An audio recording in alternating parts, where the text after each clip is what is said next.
Abracadabra, shabracadabra, shabracadabra. Ta-da! If you have anything else that you can think of that makes like being natural in Zambia hard, please comment down. This isn't a makeup tutorial, by the way. I didn't want to sit and just talk, you know, like it's boring sometimes. So I'm just gonna go in with my brow pencil, go in with my concealer. Okay, I'm gonna do a magic trick. Abracadabra, shabracadabra. Let's talk about these struggles, guys. So I have a compilation from my friends. Shout out to Margie, Esther, Tolai, Tawonga, Maggie. Thank you so much, guys. Okay, so number one,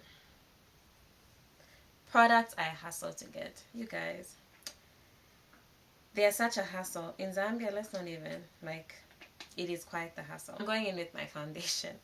So, yeah, products are hard to come by. That's just the truth. And when they're in Zambia, they're hard to, they're expensive, you know. The products that we see on YouTube are online, right? So most people who we follow on YouTube who have a hair type, whether it's 4C, 4B, are most likely outside the country.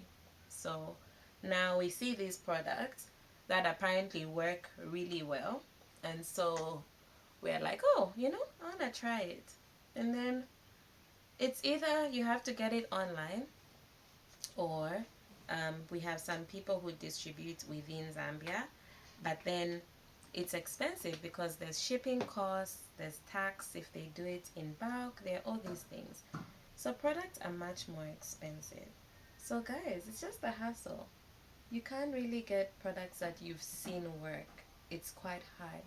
And let's not even talk about how expensive these products are. So that's one of the things that's definitely quite discouraging about going natural. Number two, financial investment. And that's the same. So you know how with natural hair you try this, it doesn't work, and then you're in Zambia, and so you buy this product, you get it online, you see a review online, and you're like, oh, you know what, let me give this a shot, I think my hair will like it. And your hair is just like, nah, don't care for it. It's a no for me. It's a big no. So now you're stuck with these products that don't work. And I know sometimes when people are like, I really want to go natural, and I'll be like, oh yeah, it's a good idea, like do it, and they're like, ish, but I don't have the money for the products, because it's quite something. I'd say on average at least 100 kwacha, right? So for a product, at least, like minimum 100 kwacha. Like oils, you can find places where it's a little cheap, so it kind of works out, but generally it's just hard to find expensive cheap products. So let's say on average you have 100 kwacha for a product, and you need shampoo, you need conditioner, you need oil, butter. So let's say on average you need at least 5 products, right? So that means you need about 500. So imagine you're unemployed, you're natural, you want to go natural. So it's just hard. And then edge control, you know, you need a gel. And I know those things are not necessarily basics, but then you still need them. So eventually. So yeah, like it's quite, you'd rather just keep relaxing, you know what I mean? And go for blow, industrial blow for is it, I don't know how much it is now. Is it 20 kwacha? I don't know how much it is these days. So you'd much rather do that because it's just a lot better. So yeah, it's just cheaper. You wash, you go to the salon in the market. I don't know, people still go to the market. I used to, guys. That was like the plug. But since I went natural, I don't go there anymore. So yeah, but that was where it used to happen, in the market. That industrial blow where the smoke is coming out and you're just happy, like this is lit. You know, you even feel like they're doing something. Smoke isn't flying. You're like, are you even blowing? So yeah, That's beside more pay drifting. But anyway, yes, guys, the financial investment, it requires a lot of cash, a lot of kwacha, and it's quite demotivating. Number 3, humidity. You guys, like, I didn't know how humid our country was. Guys, listen, I do bangs in the morning. The bangs are here, really cute. It's a fringe. The fringe is popping. It's happening.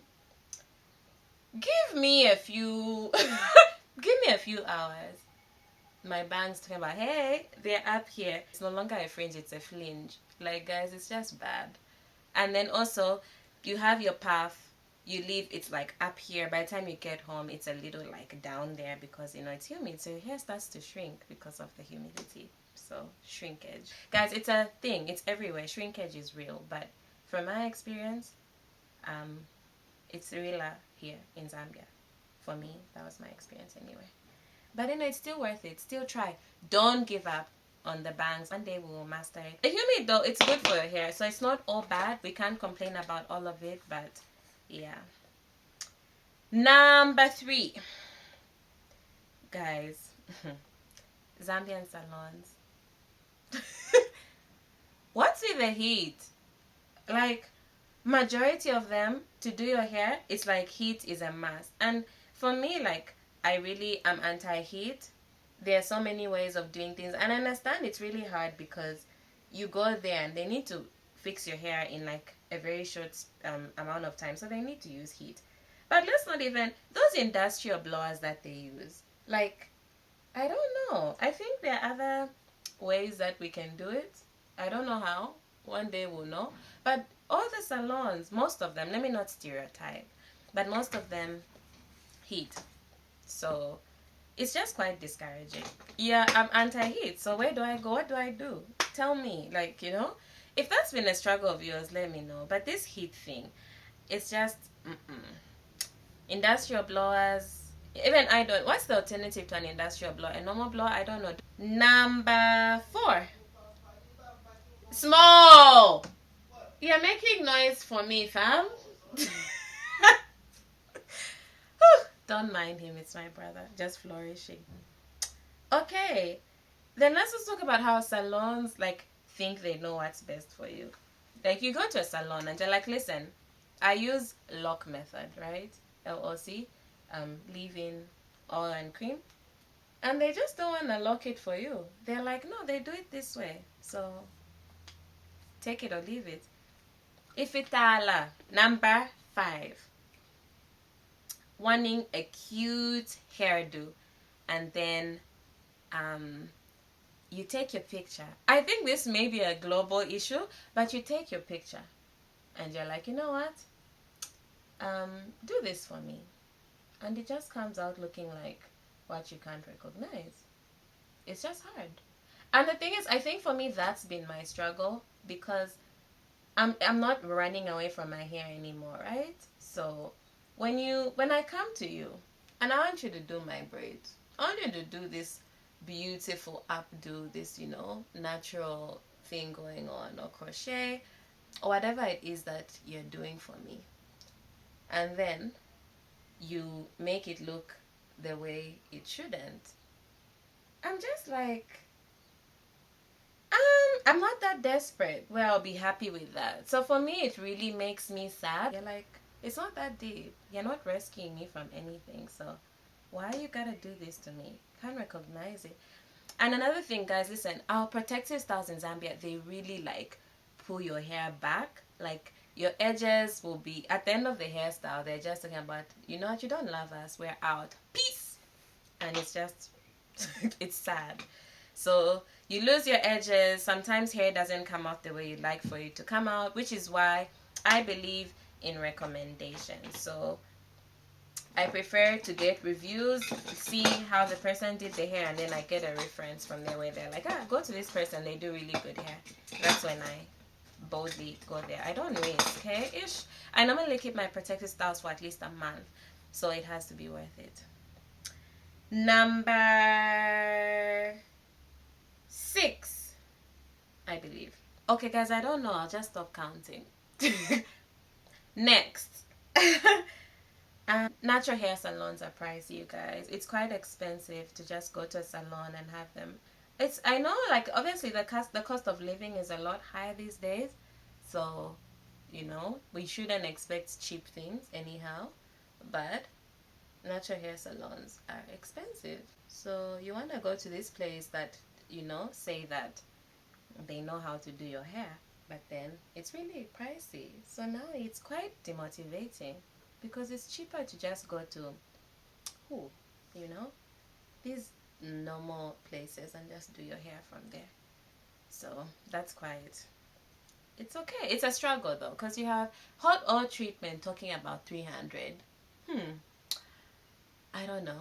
I just don't know. So imagine you're not a DIY person and then you want to like hot oil treat your hair and it's 300. Or you want to protein treat your hair and it's 300. And understand, natural hair is trending. So we can't blame them necessarily for wanting to up their prices. They're also trying to make a living. So we can't really put them to blame for it. I talk too much. I need to just chill sometimes. Guys, blending is not my strength, eh? Listen, I've decided to do eyeshadow. Now, this may as well be comedy because eyeshadow is not my thing.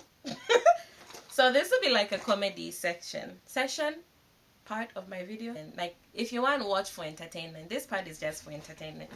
So the perception that natural hair is untidy. My friend was just telling me a story where she was saying that there's a lady from work who was asking her what her plan is with her hair. So she had her hair out and there was someone who was like, oh, so what's your plan for your hair? Like, do you plan on being, how can you be an economist when you have that hair? Like, how will you be looking? Guys, in 2019, it's just this perception that natural hair is untidy, which makes it quite hard to flourish. Of late, it's becoming better. I think it was worse before. Now people are becoming more accepting of it, so that's really good. Can we also just be woke as natural hair community? Can we let our hair look neat? Let's be the change we want to see in the world. Eyeshadow decisions. Another thing, peer pressure. It's so hard to go natural because people assume that you're just trying to copy what other people are doing. So, like, oh, she's just going with the grain. I remember this was quite hard for me because initially I wanted to go natural and I was like, ish, everyone's going natural. Everyone's talking about natural hair. And I was like, I should join everyone, honestly. It was just like, mape. Nah. Just do your own thing. But then I really wanted to go natural. So if that is the reason, if that's what's stopping you, just think about it. Is it really worth stopping you? But people tend to assume it's peer pressure and like they judge you for going off joining the bandwagon, So it just put pressure on me. I was like, Mope, do you really have to go natural? But I really wanted to, so I did. Another thing is if you don't know, you're stuck. So if you don't know certain things about natural hair, it's just hard. You're stuck. It's a wrap. It's a wrap. Because, we go to salons. I spoke about this. And now there's overblowing. And some salons won't even put heat protectant. They just go in. They put conditioner. That white one, Elite. Okay, I don't know which natural salons you go to. But the ones, which salons, general salons you go to. But the ones that I used to go to, they'll just put conditioner and blow my hair, which isn't good for hair. So now you're this natural sister who's wondering what's wrong with your hair, why your hair isn't growing, and you think, my hair. And also, before, you guys who wear wigs, wigs just don't speak to me. I like how they look on other people, but I don't like how they look on me. So I'm not really a wig person. And so every time you go and have your wigs installed, you have your hair heat blown, and you're wondering, why isn't my hair growing?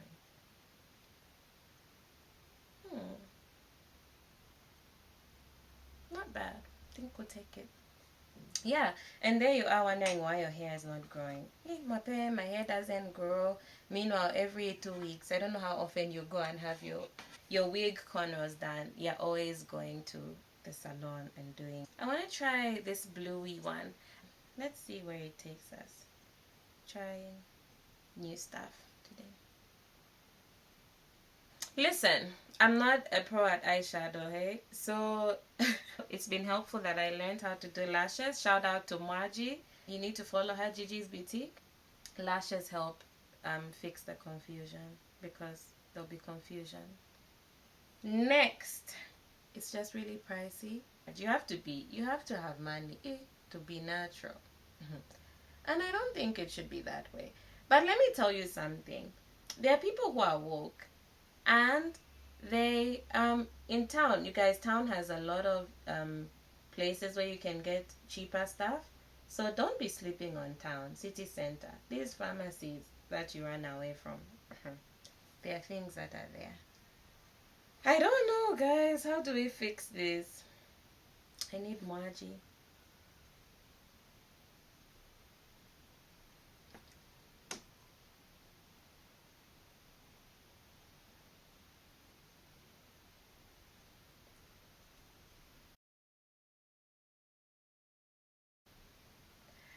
I feel like it looks dirty.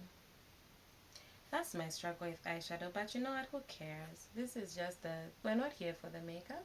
If you're here for the makeup, sorry to disappoint you. Hot mess. Losing moisture. So, I can leave home in the morning, right? Leave home in the morning, and my path is super moisturized. Okay, I can't talk for this part. You know what? Let's do magic again. We trying to put the eyeliner, hey? So, abracadabra, shabracadabra, shabracadabra. Boom! Ta-da! I could even call it a horrible face beat. Okay, one other struggle is, yeah, having to justify why you're natural.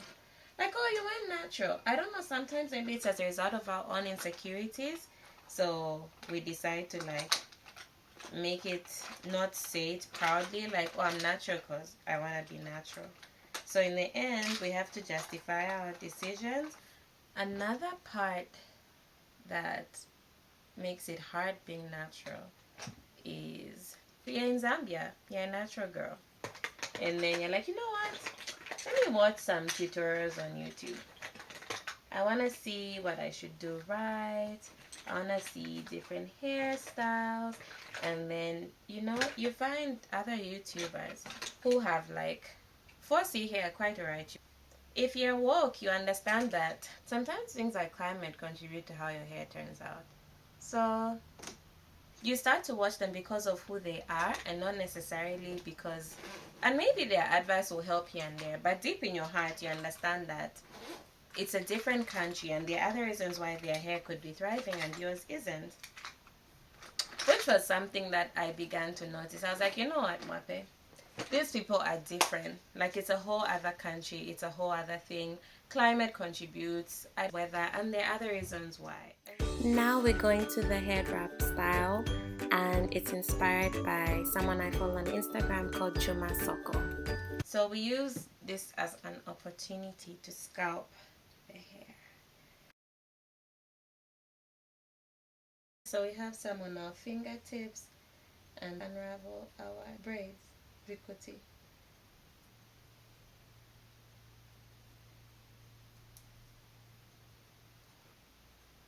Shout out to Winnie. She left 2 of her headscarves with me, so they've been coming in handy. So you just fold it like that, bring it over. So this one is just meant to flatten the hair and create that thing at the top.